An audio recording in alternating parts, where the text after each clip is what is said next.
We're standing in the lobby, and then all of a sudden, boom. Wild weather from around the world. We may not make it out of this alive. People in life-threatening situations. Oh my God, we've got damage. Climate change is having a dramatic and dangerous effect. I had the thoughts going through my head at the time that I may be getting sucked out of this.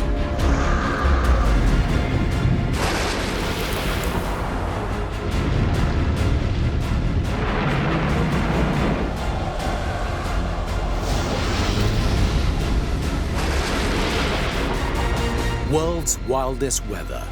First-hand accounts from people caught in the middle of catastrophic climatic events, with real footage filmed at the time.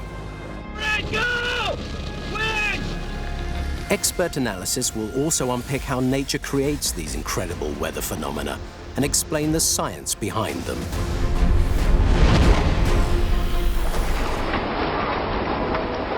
One of the most extreme weather conditions to wreak havoc around the world is a hurricane, or cyclone as it's sometimes called.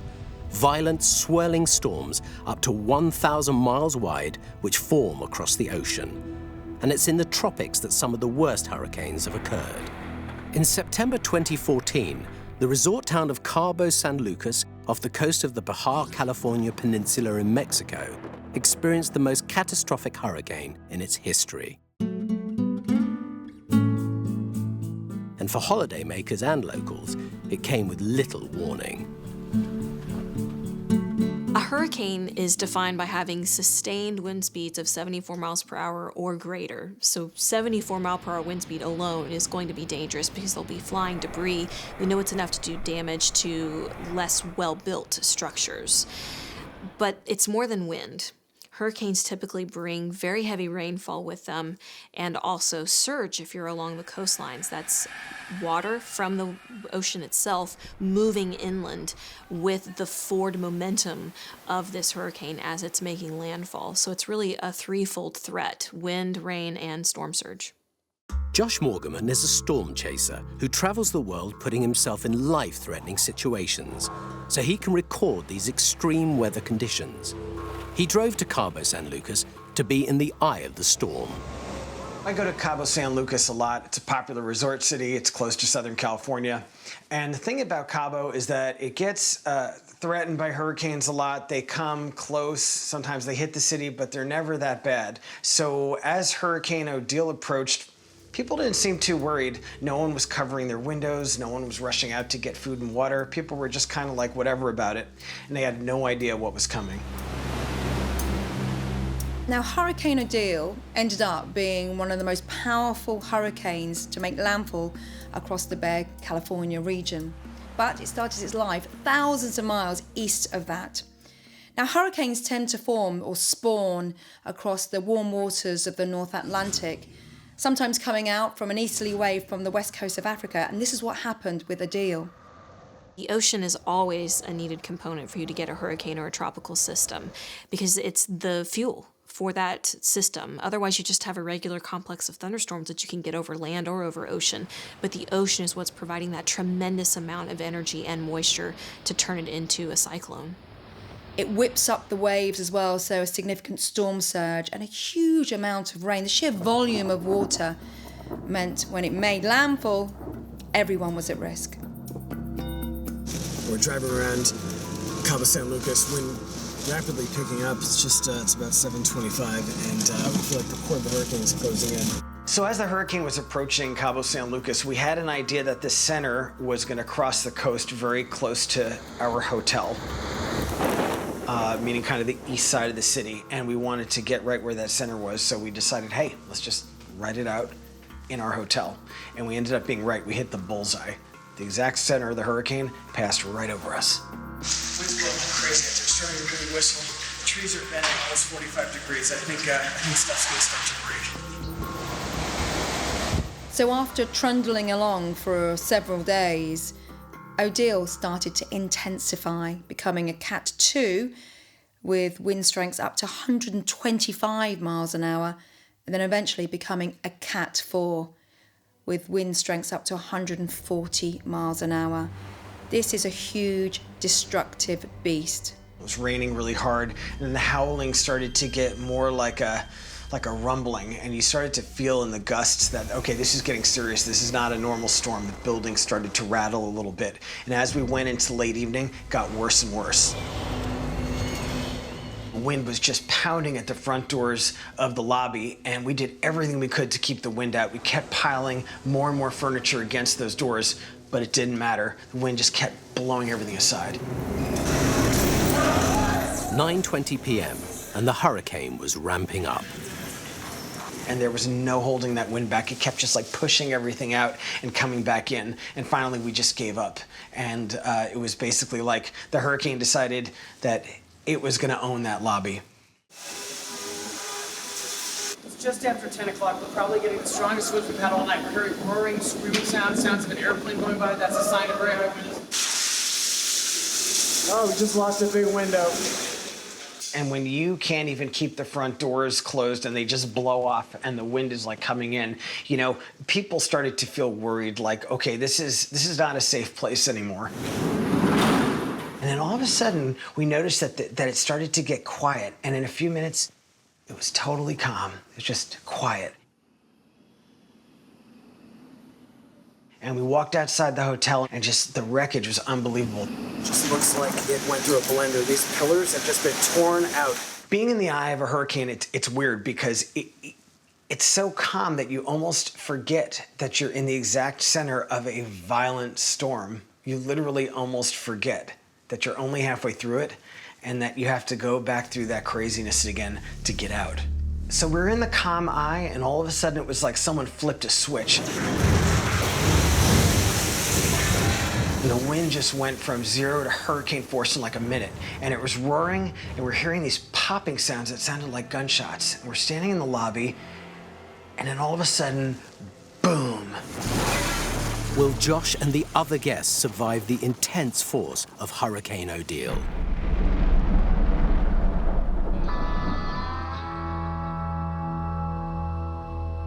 November 2016, Gatlinburg, Tennessee. A popular tourist destination at the foothills of the Great Smoky Mountains. A wildfire had been burning on chimney tops for several days, which was over 3,000 feet above Gatlinburg. Despite the fact a cloud of smoke was now choking the town, the authorities initially thought there was nothing to worry about, as the fires would just burn themselves out. Being a distance away from Gatlinburg, they also believed this didn't present any immediate danger to people living in the vicinity. Michael Luciano and his stepbrother Anthony lived in the mountains about 4 miles above the town. November 28th started as a pretty normal day. You going to work with us, Red? Red. You really didn't know if anything was wrong. When you called the police department or you called or asked any official, you know, in Gatlinburg, everything was told to us, you know, it's okay. It's just the fire in the park. It's burning. It'll burn itself out. Well, earlier in that day, we had reports of fires up on the chimney tops. And we were responsible for trying to help and assist as needed. We had our crews in the area ready to go. And then as time went on, we started to get more calls and realized that this is something that was going to be extremely serious. Wildfires are actually very rare in the Great Smoky Mountains, as it's normally too wet. However, this autumn was the hottest and driest in Gatlinburg history. This drought, combined with strong winds, which were knocking down power lines, was probably the most likely cause of what was to follow: electrical fires caused by extreme weather. As we drove through Gatlinburg, Gatlinburg had more smoke. You know, it was very unhealthy. People were walking around with masks on their face. And we saw that and we were thinking, you know, we didn't really know what to think. So I said, you know, we're just gonna go home. We opened a beer up and we were drinking a beer, and that's when I heard the wind start to pick up and I heard those banging noises, and that's when I decided to go outside and investigate with the cell phone and start filming. You can hear trees falling in the background. Electrical transformers blowing up. Wind's pretty bad. It was just a eerie combination, and you kind of had that weird gut feeling that just something wasn't right. And as I was filming the smoke, I saw a very small ember. I said, I don't see nothing.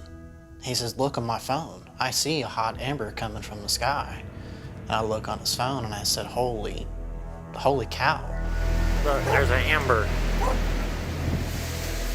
Wow, this is really bad. It was now 8:30 p.m. and there had already been an electrical fire on the mountain road. Michael and Anthony were getting worried that the fire was spreading. Something was burning close. With the winds that we had at that time, there were 40 to 50 miles per hour. And that's when me and Michael made a decision, we need to get on the four-wheelers and scout out and see what is burning.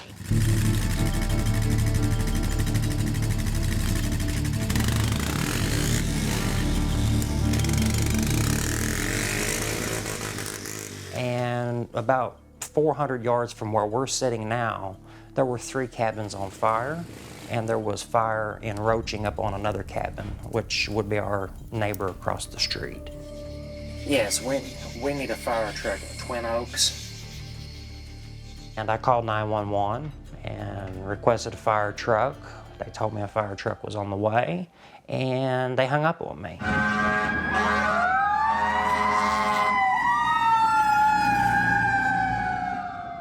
A wildfire, which is a forest fire or a grassland fire, is a fire that is out of control. And it pushes erratically across the land, eating up anything in its path, whether it be other vegetation, houses, buildings, outhouses. And however much firefighters try and control these blazes, it's really the act of nature which stops them, i.e. a change of wind direction or some rain. At that time, I told myself, it's time to get the hell out of here. You know, this fire with this wind, it is approaching quickly, and this is something that we need to get out of here. There's no way of playing with this at all. We need to get what we can out of here as fast as we can. You knew the fire was coming. You didn't know if help was coming. We raced into the house and we grabbed what we cherished the most. We were in survival mode. We didn't know how big the fire was. We didn't know what caused it. You know, it was just terrible. Believe it or not, the truck was loaded down with 10 gallons of fuel in jerry cans. Basically, we looked at each other and we were grabbing what we could. We thought that property would catch because of the winds and the approaching fires. Michael and Anthony now had to navigate 4 miles of treacherous mountain road to try and get to safety. We are now evacuating as Chalet Village is on fire. And we start driving through it. That worrisome fear from being inside the house, you know, are we gonna make it through what we just saw? That really kicked in. The heat driving through the fire was one of the most concerns I had. Shit. Go, go, go, go, go, go. That should have melted these tires in a heartbeat. Go. I can't see. Just hit the fucking gas. Oh, shit. God. The smoke was deep and heavy as we were approaching the fires, and it got worse and worse and worse. And I actually had to turn the headlights off and turn the fog lights on. And that's how thick it was. And I still could not see nothing in front of me. I can't see. You can see. Although the brothers didn't know it, the intense fires were raging across a 15-square-mile radius as far as downtown Gatlinburg. It had spread to their area in less than 30 minutes. If you would have been walking out there for 5 or 6 minutes, even in an area that wasn't affected, one wind shift would have just changed it all for you. You would have perished. We're not gonna make it across that road. Shit. Oh, fuck. Oh, shit. You're good. It really wasn't a wall of fire. It was more of a tornado of fire. The winds had picked up by this time that were, approaching 80, 90 mile an hour in the higher elevations where we're at. Oh God, that was a beautiful cabin too. What was amazing was, as we were driving down, it was the cabins. Every single, nearly all of them were on fire. Oh God, please let us get down. I was thinking, I'm just getting off this mountain and I'm surviving. Fuck! Hit the gas! Hit the gas! The smoke is starting to affect your lungs, and this is just driving down. You're in a vehicle. That's like our spacecraft. If we lose that spacecraft, we may not make it out of this alive. Fuck. So there were reports at this time that the winds picked up even further, gusts up to 87 miles an hour. So with that, the wind changes direction and the fire spreads. Not only that, with such strong winds, it actually knocks down trees. So there's almost a domino effect, and this inferno becomes vast. Oh shit. Go, go, go. We don't hit a flat right here. Oh, fucking tree. Fuck, go through it. Go through it. I can't. Fuck. We cannot be stuck. Trapped in the car with fires raging around them, how will the brothers escape this nightmare? In September 2014, Josh Morgaman, a storm chaser, had traveled to Cabo San Lucas in Mexico to record the frightening Hurricane Odile and was barricaded in his hotel. It was now 11:50 p.m. Odile was one of the worst hurricanes ever to hit Mexico and was now raging as a Category 4 storm with wind speeds of over 130 miles per hour. It was just like a bomb went off. A whole glass wall of the lobby just exploded. Glass, furniture, pieces of the building just went flying. And the hotel guests, me and the manager, just scattered like rats.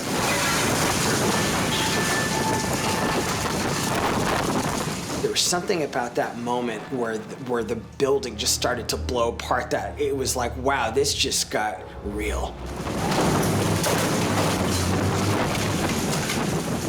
Feeling of fear that you have from that, you're just like physically trying to protect yourself, and that's all that matters. Get under. Just get under. Are you okay? So one of the hotel workers and we were under the reception desk, crouched there, and it wasn't a safe place because just wreckage was flying around in every direction. The office door opened, and another hotel worker just kind of like waved us in, and we sort of crawled on the floor into that room and shut the doors. And we thought we'd be safer, but we weren't. And the scary thing was there was nowhere to hide in this office. This building is getting literally torn apart, and we're trying to find a safe place. The whole main lobby just blew away, just everything. And now we're trying to find just somewhere to go before these windows blow out and the ceiling's coming up. So we knew we couldn't stay in that little office because those windows were gonna go, and then we'd be just killed by flying glass. So we needed to get out of there, but in order to get out of there, the only way to safety was across that lobby, which had just become a wind tunnel, actually a shooting gallery of flying debris. Okay, let's just try to run for it. Okay. You two go first. Because I have to close the door behind that. Okay. Remarkably, Josh and his friends managed to race across the lobby without getting hurt.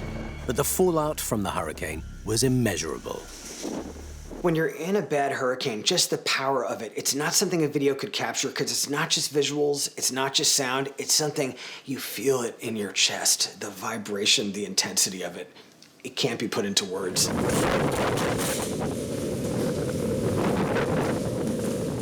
I was able to find my friend, my cameraman, Steven. He made it. He's okay. We're good. It's a little before 2 a.m. The worst of this hurricane is past, but you could see what it did to this lobby. The hurricane finally passed over Cabo at 2 a.m., wreaking havoc for 5.5 hours.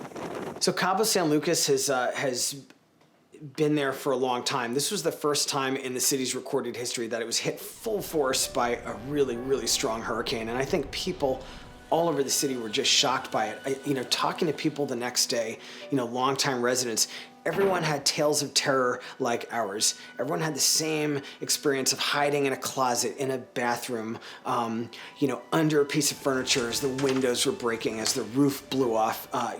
It was just a night of terror across the city.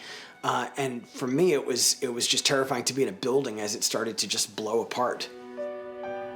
Hurricane Odile took the lives of 11 people, 135 were injured, and over 30,000 locals were made homeless. The cost of damage to property was $1.2 billion US. I've been in many, many hurricanes. Odile was absolutely one of the most ferocious. November 2016, Gatlinburg, Tennessee. Michael Luciano and his stepbrother Anthony were trying to escape a raging wildfire when they hit a major obstacle. Oh, fucking tree. Fuck, go through it. Go through it. I can't. Fuck. When we encountered that tree and we saw the massive size of it, we kind of did a double take where I'm like, we can't stay here.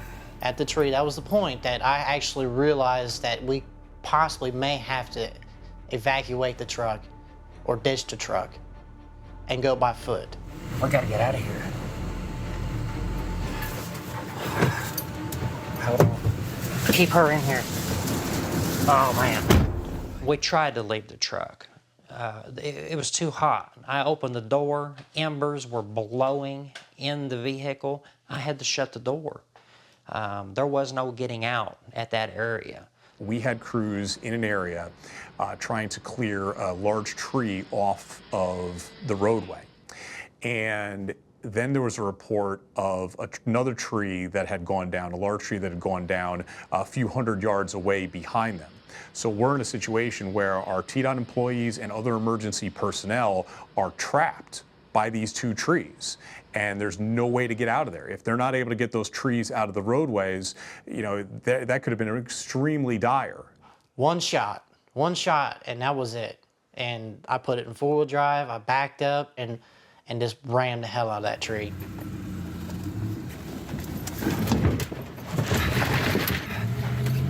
We just drove through a tree. Oh, shit. No. Does this motherfucker want to die here? This fucking guy, fucking asshole.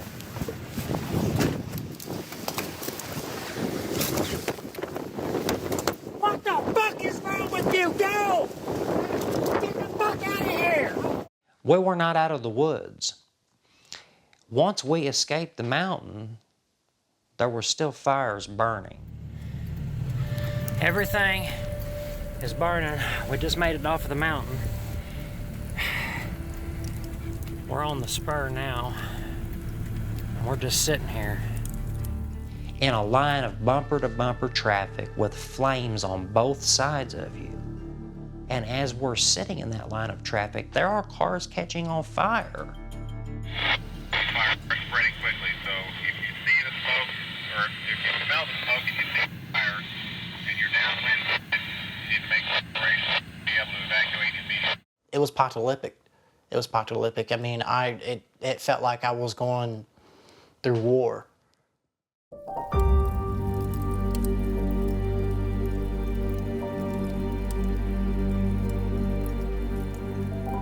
The Gatlinburg wildfires of November 2016 caused complete devastation to the mountain resort.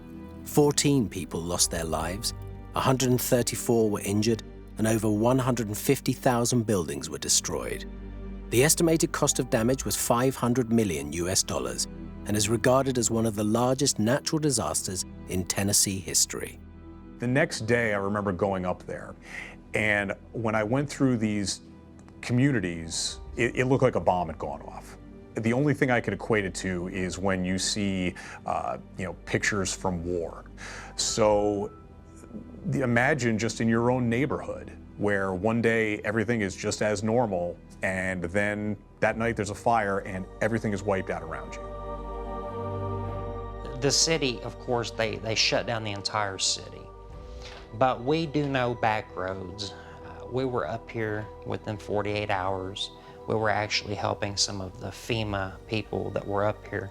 We actually helped run cadaver dogs around because there were no addresses left. There were no cabin names still posted. They were all burned up.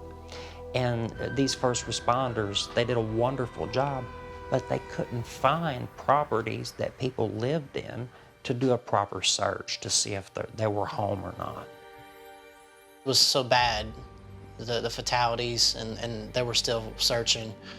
And, we made our way back up here. When we turned into the driveway, I couldn't see the property yet. And I was praying and praying and praying. I said, please, Lord, let the property still be here. And right when I came up and I seen the flags and the property still standing, I said, thank God. It was amazing that it survived. There's just no other words cannot describe it. It was very amazing to see the house still standing and all of your neighbors. Almost every cabin was gone.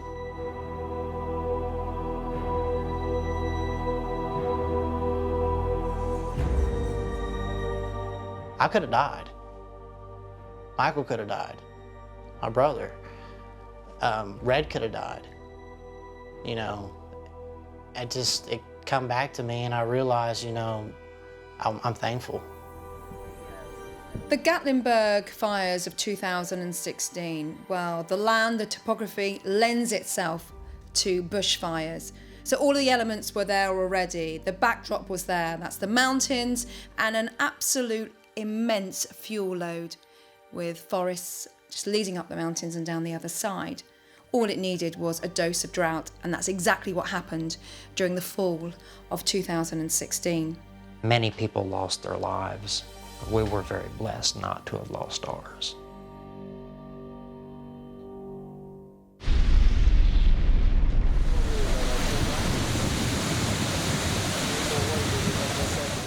The rains were relentless. They were torrential and unforgiving, raging rivers raging down the side of the mountain. And Lima really wasn't set up for this. In March 2017, Peru was hit by the worst torrential rainfall in 30 years, resulting in devastating mudslides around Lima. 113 people were killed and over 150,000 made homeless. This was caused by the unusual warming of its coastal waters, known as El Nino. Let's have a look at Lima. It's one of the driest capitals in the world. Most of the time, the coastal waters, are very, very cold, but it does inhibit cloud growth. But occasionally, those very cold currents retreat as warmer waters come in from the equator. And what that means, the cloud starts to develop. There's lots of moisture in the air, lots of heat in the air. And any flooding event that happens along this western coast of Peru, it's down to El Nino. Temperatures along that sea surface were 5 degrees higher than average. Now that is significant. That allows clouds to grow and develop really quickly. And then the rains came. So where you see those thunderstorms develop and drop tremendous amounts of moisture in the El Nino side, that's when they're really going to inundate the coastal mountainous regions of western South America, and that makes it particularly prone to mudslides.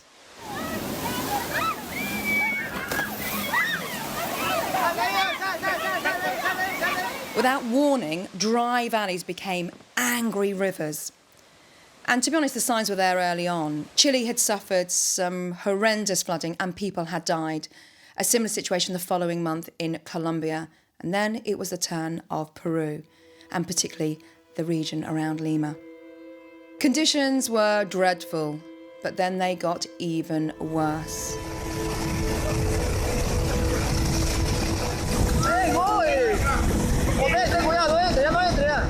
And And that was the problem. The rain kept on falling in that small area.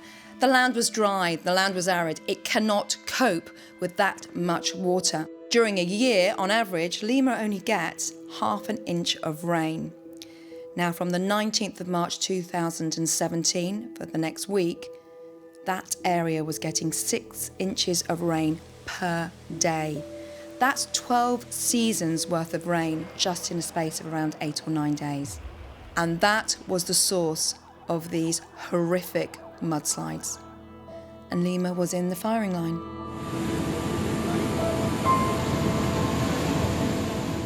So once a mudslide starts, nothing can stop it. Raging torrents of debris, rock, mud, and also water. As they push down the mountainside, they can pick up to speeds of 20 miles an hour. And they are lethal as well, because they will literally destroy anything in their path.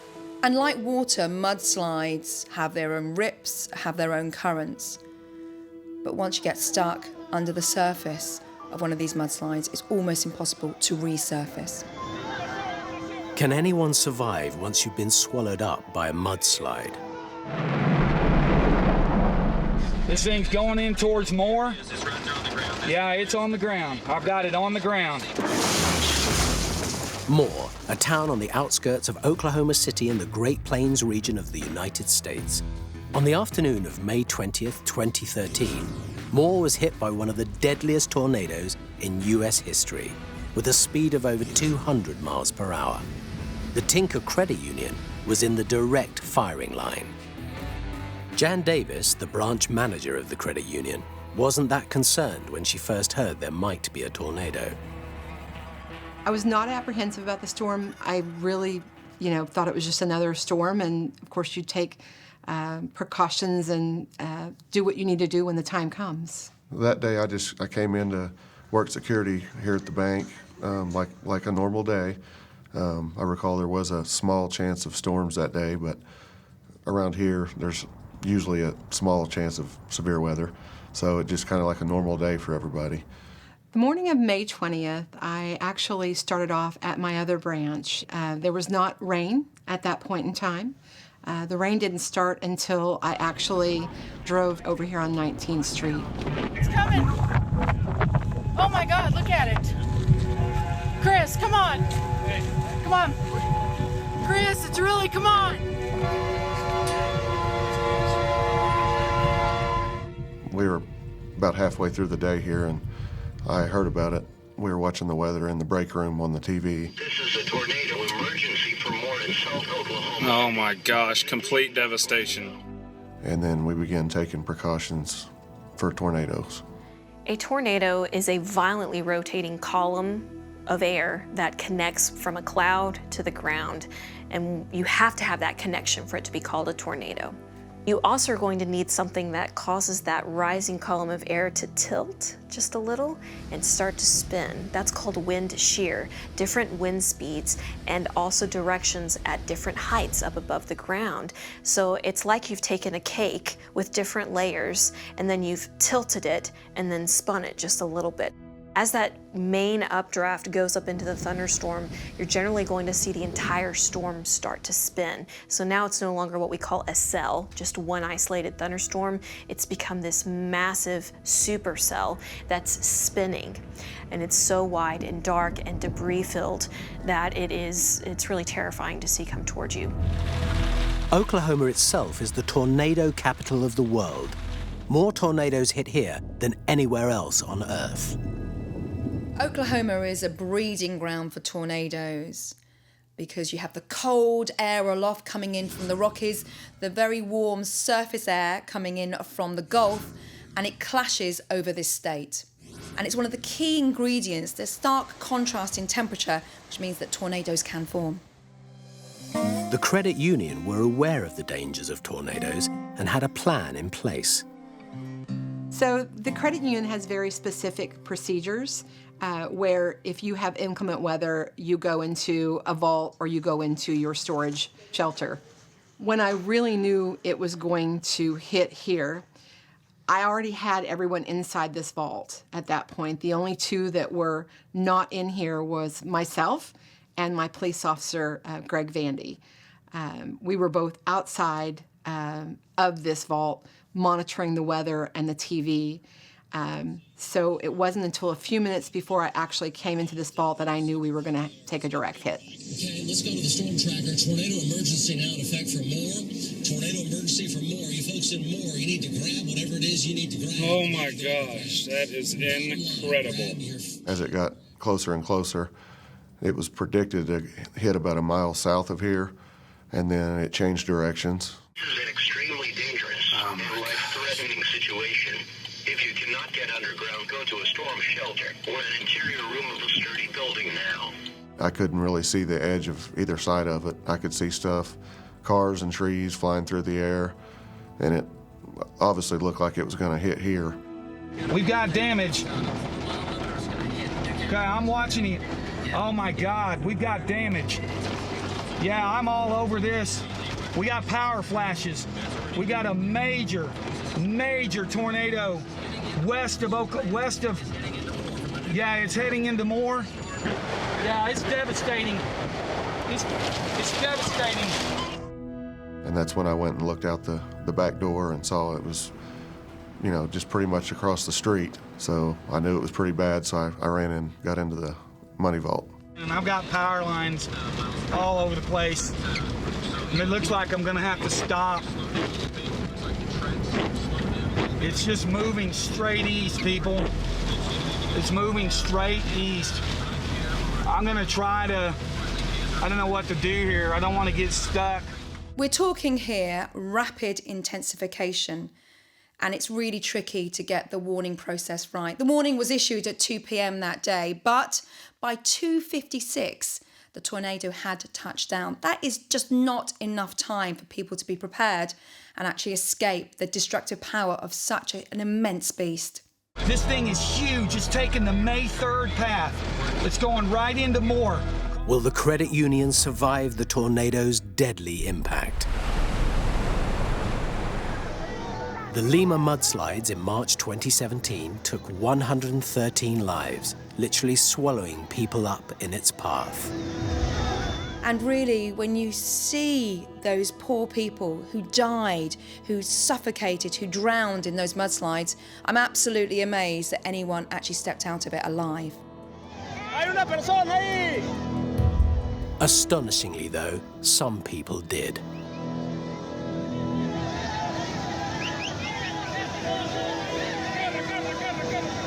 El río salió de un momento a otro y no pudimos tener tiempo para sacar todas las cosas.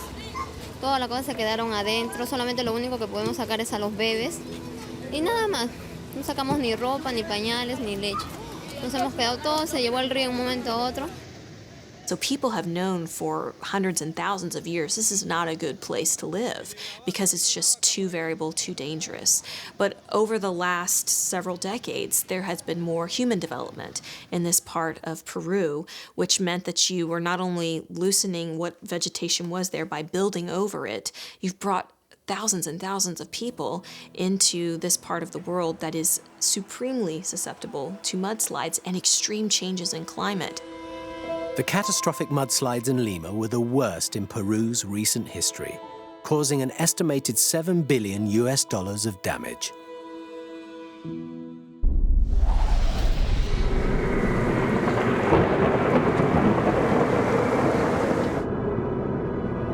"23 people crammed in a vault for safety. The Moore Credit Union was in the direct path of one of the most terrifying tornadoes in U.S. history. First sounds that you hear are just cracking and creaking and busting glass, and although it's very loud, the winds are loud. I've heard different people describe it as like a 747 is landing on top of you. It's going towards Moore High School. Right now. We got major damage here in Moore, Oklahoma. It's lifted. The tornado is physically on the ground, just destroying power lines. The vault wasn't designed to withstand the force of a tornado, and the credit union had never been hit before.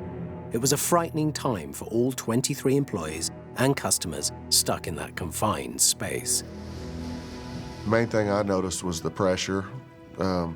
my ears began to pop real loud, and it was, you know, I was starting to get a lot of pressure on my head.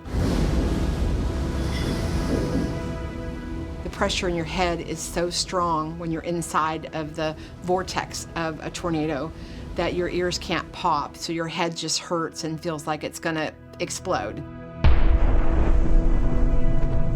The Moore tornado was defined as an EF5, the most extreme type of storm ever to be witnessed on planet Earth. With that, it was 1.3 miles wide, with wind speeds of around 210 miles an hour. So its destructive force was absolutely immense, and it pretty much decimated anything in its path. It's taking a line along 134th, and it does not look like it's going to let up. So I was trying to remain calm myself. I was obviously nervous, but there were some people in there crying and praying and screaming, and so I was trying to get them to calm down, at the same time trying to keep myself calm and trying to find a way to secure the door from the inside, so if it did hit us, we could keep it from opening. The vault door is designed to lock not with people in it. It's designed to protect the things that are inside of it from the outside. And if I had to describe it to you, as heavy as that vault door was, it started to come open, and I was holding it. I knew I couldn't hold it by myself. And I had a hold of Jan, trying to keep her from being pulled out. It was very scary. I had the thoughts going through my head at the time that, you know, I may be getting sucked out of this. When we first heard silence outside, so that was the first indication that maybe we were safe.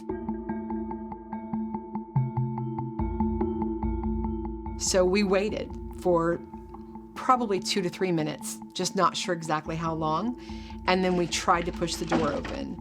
It would open about 6 inches, but not enough to get a person out. The doors are very thick, so we kept pushing on it. It was probably the scariest moment of the day. The smell of gas was still permeating everywhere and getting stronger by the moment. And we were just desperately trying to get the door open, but stuck inside. Everybody was trying to think of different ways to get out, and nobody could. We tried everything we could think of. 5 to 10 people pushing on the door, and it just wasn't budging. Eventually, some people that had taken shelter across the street came over to see if there were still people alive in our building, and they actually moved the things that were pinned in the door and opened the door enough for us to get out the door.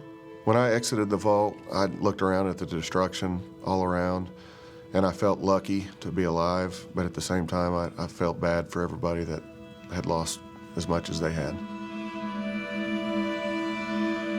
Tornado Moore killed 24 people, injured 377, and caused over $2 billion of damage to property.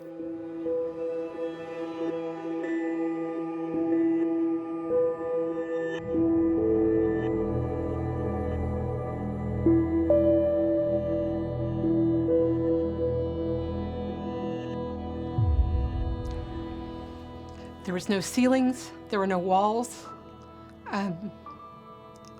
You know, nothing that you had seen when you went in was left. It was all gone.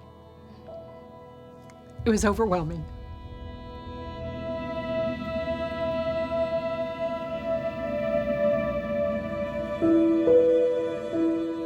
First thing I did is I looked west of here where the hospital was, and it was totally demolished. Across the street, all the houses were demolished. And then I looked around at the credit union we were in and saw that the only thing left really was the vault that we were inside.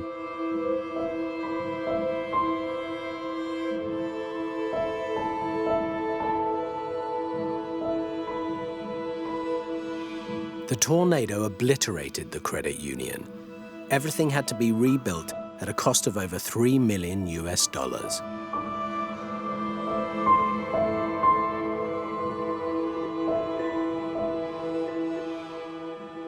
During a tornado season in the US, there'll be on average around 1,000 tornadoes. but only 20 will be in excess of an EF3 or greater. That's a violent tornado, and with that, possibly only one EF5.